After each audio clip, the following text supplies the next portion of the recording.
যেই ঘরের নারী পুরুষের যত বেশি লজ্জা, ওই ঘরে আল্লাহ তত বেশি রহমত বরকত নাজিল করেন। বুখারী শরীফ হাদিস নাম্বার 6117 নাম্বার হাদিস।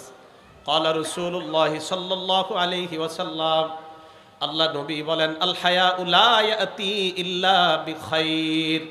নবীজি বলেন, লজ্জা এমন একটা স্বভাব, এমন একটা গুণ, যেই ঘরের মধ্যে যত বেশি লজ্জা, যত বেশি লাজুকতা, ওই ঘরের মধ্যে ওই লজ্জা নামক গুণটা তত বেশি আল্লাহর পক্ষ থেকে কল্যাণ আর বরকত নিয়ে আসে।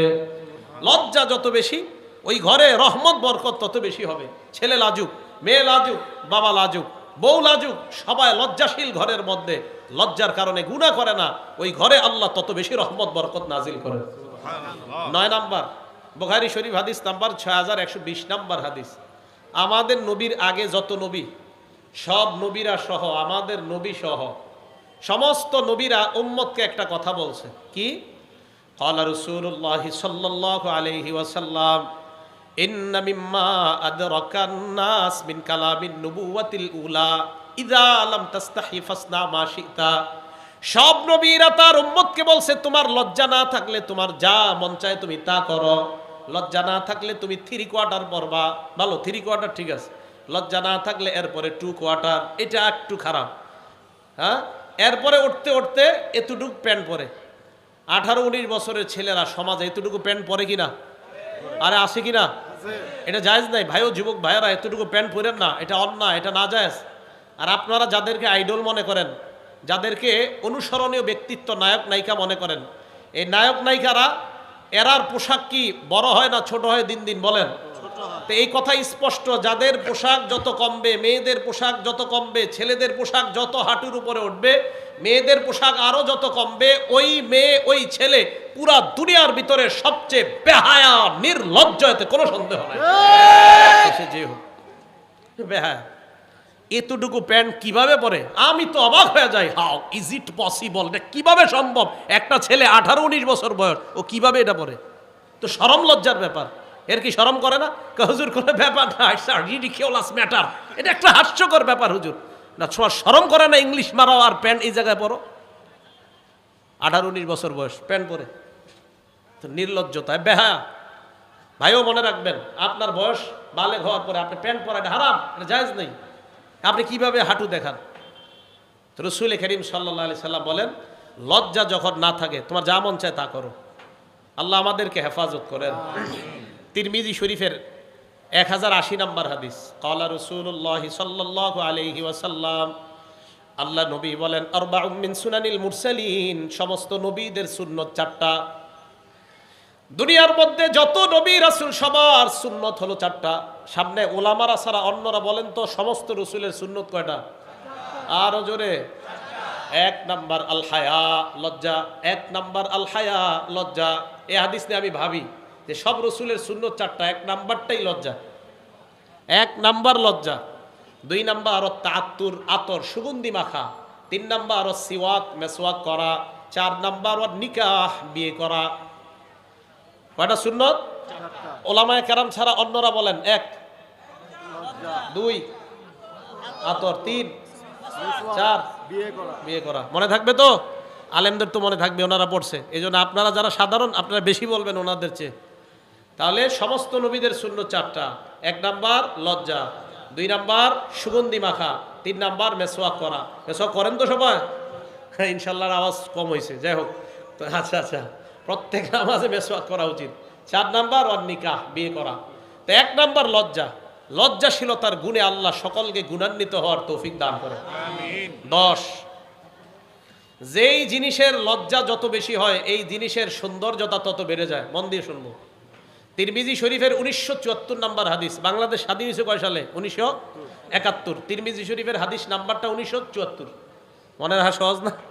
1974। বাংলাদেশ স্বাধীন হয়েছে 1971, আর বলবেন তিরমিজি শরীফের হাদিসটা 1974। এই হাদিসে নবীজি কি বলে দেখেন।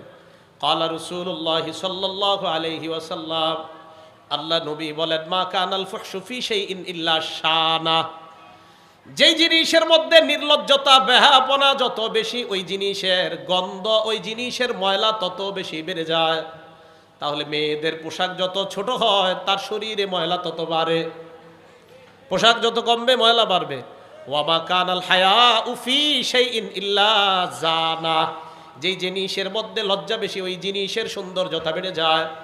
আমাকে আপনারা বলেন, দোকানের মধ্যে যখন আপনারা স্যাম্পল দেখেন, স্যাম্পল দেখার পর এরপরে কেন বলেন গোডাউনের তো একটা দেন, কেন ওটা নেন না কা? হ্যাঁ, তো স্যাম্পলটা দেখেই তো পছন্দ করছে, ওইটা নেন। না, গোডাউনের তো একটা দেন, তার মানে দামি যেটা এটা গোপন। দামিটা সবাই বলেন দামি। বলেন তো আসমান জমিনের মাঝে সবচাইতে দামি কে? সবচাইতে দামি কে? দেখি ওই যে দামি জিনিস গোপন থাকে। হ্যাঁ, আল্লাহ সবচেয়ে দামি তাই গোপন। আল্লাহ সবচেয়ে দামি তাই গোপন। হ্যাঁ, দেখবো আমরা জান্নাতে ইনশাআল্লাহ। তো এখান থেকে কি বোঝা যায়? দামি জিনিস গোপন থাকে। এবার আমি আপনাদেরকে বলবো দুনিয়ার সবচাইতে শ্রেষ্ঠ একটা সম্পদের কথা বলবো। তাহলে বলেন তো সবচেয়ে শ্রেষ্ঠ জিনিসটা কি গোপন থাকা দরকার না প্রকাশ? সবাই বলেন এটা কি যত্ন করা দরকার না খোলামেলা রাখা দরকার? আমি আবার বলছি, দুনিয়ার শ্রেষ্ঠ একটা সম্পদের কথা বলবো। এই শ্রেষ্ঠ সম্পদটা কি যত্ন করা দরকার না খোলামেলা রাখা দরকার? মুসলিম শরীফ হাদিস নাম্বার 3535 3535 3535 ক্বালা রাসূলুল্লাহ সাল্লাল্লাহু আলাইহি ওয়াসাল্লাম, আল্লাহ নবী বলেন আদ-দুনিয়া মাতা, পুরা দুনিয়াটা ভোগের জায়গা। ওয়া খায়রু মাতা'id দুনিয়া আল মারআতুস সালিহা, এই দুনিয়ার মাঝে সবচেয়ে শ্রেষ্ঠ সম্পদ হলো একজন নেককার নারী। সুবহানাল্লাহ। আমি বলবো আপনারা উত্তর দিবেন। বলেন তো দুনিয়ার শ্রেষ্ঠ সম্পদ নেককার নারী। দুনিয়ার শ্রেষ্ঠ সম্পদ, দুনিয়ার শ্রেষ্ঠ সম্পদ। তাহলে এটা কি আমরা যত্ন নিব নাকি খোলামেলা রাখবো? দামি আল্লাহ গোপন থাকে, তাই দামি নারী তাকেও আমরা গোপন রাখবো। সুবহানাল্লাহ। দামি জিনিস গোপন রাখতে হয়, এটাই উসুল। প্রয়োজনে প্রকাশ করা। এই জন্য মেয়েকে যেদিন দেখবে ছেলে আইসা দেখা যায়, মেয়ের স্বামী মেয়েটাকে দেখা যায়। আল্লাহ আমাদের সকলকে কোরআন সুন্নাহ নিজের মন মতো না, বরং কোরআন সুন্নাহ যেইভাবে নবী আসলে আমাদেরকে বুঝাইতে চাচ্ছে ওইভাবে যেন আমরা বুঝতে পারি, আল্লাহ তৌফিক দান করেন। আল্লাহ আমাদের সকলকে তৌফিক দান করেন। কারণ নিজের মন মতো যদি বুঝতে চান তাহলে ঝামেলা আছে। রাসূল করিম সাল্লাল্লাহু আলাইহি সাল্লাম কয়, চার অবস্থা যখন উম্মতের মাঝে হবে তখন বুঝবা উম্মত ঝামেলার মধ্যে পড়ে যাবে। তিরমিজি শরীফের 3058 নাম্বার হাদিস। নবীজি বলেন, তানহাউনা আনিল মুনকার তা'মুরুনা বিল মারুফ, তোমরা নেক কাজের আদেশ অসৎ কাজের নিষেধ করতে থাকবা চার জিনিস দেখার আগ পর্যন্ত। হাত্তা ইযা রাআইতা শুহান মুতাআ, দেখবা মানুষ কৃপণতার পূজা করে। টাকাটা নিজের কাছে রেখে দেওয়াটা মনে করবে এটাই ঠিক, যাকাত না দেওয়াটা মনে করবে ঠিক। এক। দুই নাম্বার হাওয়ান মুত্তাবা, নফসের পূজা করবে মানুষ। তিন নাম্বার দুনিয়া মুআসসারাতা, দুনিয়াকে মানুষ প্রাধান্য দিবে। চার নাম্বার ওয়া ইজাবা কুল্লি যি রাইন বিরাইহি, প্রত্যেক মানুষ তার মতটাকেই মনে করবে এটাই সঠিক, দুনিয়ার সব ভুল।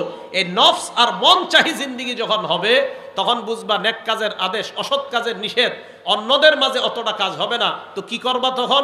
নিজের ঈমান নিজে হেফাজত করার চেষ্টা করবা। ভাইও উলামায়ে কেরাম আপনাদের খুব মহব্বত করে, আপনাদেরকে জাহান্নাম থেকে বাঁচাইতে চায়। তাই উলামায়ে কেরামকে শত্রু মনে করবেন না। মাঝে মাঝে উলামায়ে কেরাম কোরআন সুন্নাহ বলতেই থাকে, বলতে থাকে ও হুজুর খুব ভালো বলে। যেই একদিন হুজুর একটা কথা বলে যেটা আপনার বিরুদ্ধে যায় অথচ আপনি অন্যায় করতেছেন, তখনই বলেন থুর, আজকে আর ভালো লাগে নাই, এটা ঠিক না, এটা আপনি মন চাহি জিন্দেগিতে চললেন।